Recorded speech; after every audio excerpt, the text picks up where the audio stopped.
So first of all, having defined your cultural imperatives, you should be recruiting against those cultural imperatives. So, for example, I stumbled across this recently and I just loved it.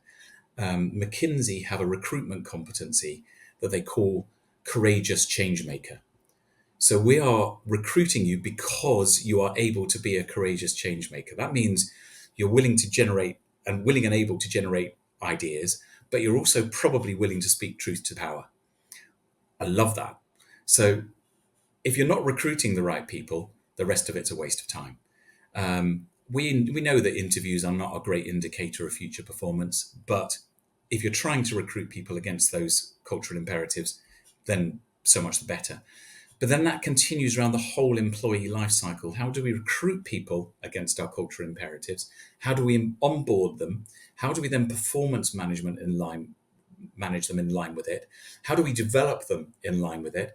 How do we reward? How do we talent manage? How do we succession plan? And ultimately, even how do we exit people in line with our culture imperatives? So part of my methodology is you've got to align all of your people management practices, i.e. all the way around the employee life cycle, with the culture that you're trying to achieve.